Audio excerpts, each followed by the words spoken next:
Why do we fall when we know we shouldn't? Why do we reach for the forbidden fruit, even when we see the consequences coming like shadows on the horizon? Temptation is as old as humanity itself. It is the whisper of the serpent in the garden, the wine before the monk, the endless scroll of pleasure, always just one touch away. We like to think of ourselves as rational beings, but history, myth, and philosophy remind us that we are conflicted beings.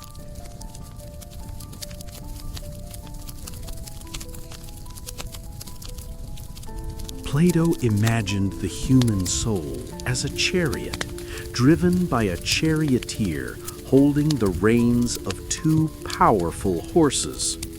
One horse represents reason, noble, disciplined, seeking the truth. The other horse represents our desires, wild, hungry, uncontrollable. And we are the charioteer, forever struggling to keep them in balance. When temptation wins, it is not because we are evil. It is because the horse of desire has simply pulled harder than the hand of reason.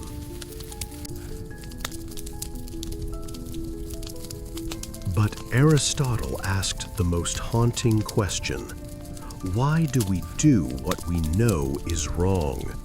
He called it akrasia, the weakness of will. We know that eating too much, lying, or giving in to our vices will hurt us, and yet we do it anyway. Aristotle believed the answer lies in habit and virtue. We cannot fight temptation with willpower alone.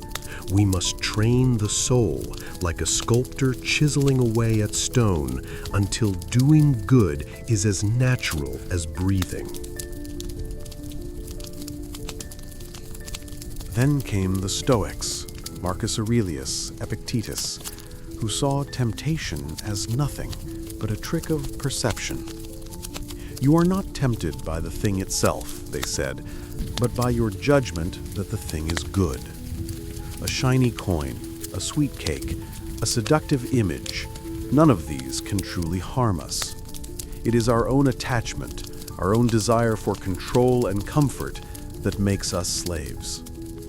To the Stoic, the strongest person is not the one who takes the most, but the one who can walk away smiling.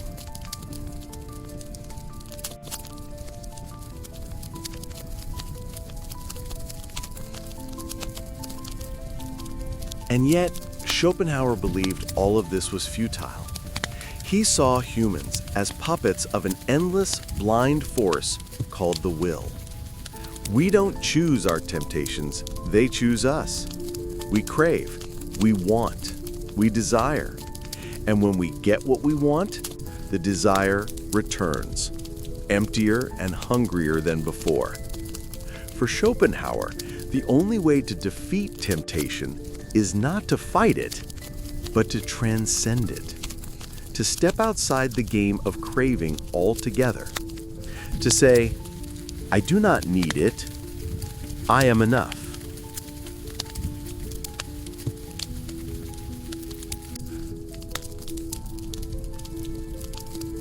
But Nietzsche disagreed. Temptation, he argued, is not an enemy, it is a test.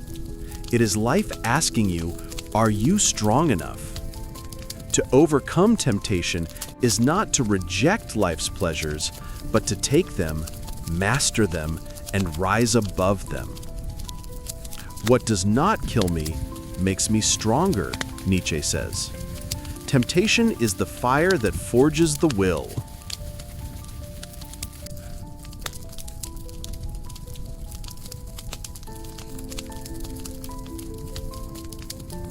Then we reach the modern age, where philosophers like Sartre tell us temptation is the price of freedom. We are free to choose, but with that freedom comes anxiety. Each temptation is a fork in the road, Will we act authentically, or will we surrender to the easy path, the immediate pleasure?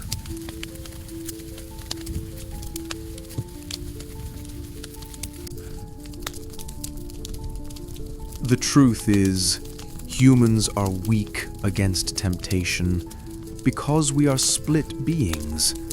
We are half angel, half beast. We dream of eternity, but live in fragile bodies that crave warmth, food, touch, and comfort. Temptation is not just a flaw, it is evidence that we are alive.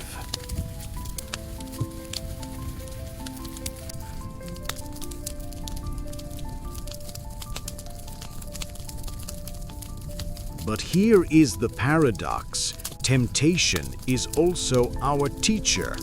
It is the weight we must lift if we wish to grow stronger. Plato would tell you to strengthen the charioteer. Aristotle would tell you to build virtue until the right choice feels natural. The Stoics would say, want less and you will never be tempted. And Nietzsche, he would simply laugh and say, good, struggle, it will make you powerful.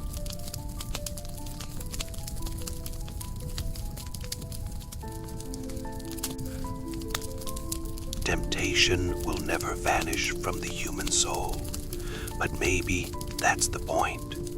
Maybe we are meant to face it, not to escape it, not to fear it, but to become the kind of person who can stand in its fire and remain unburned.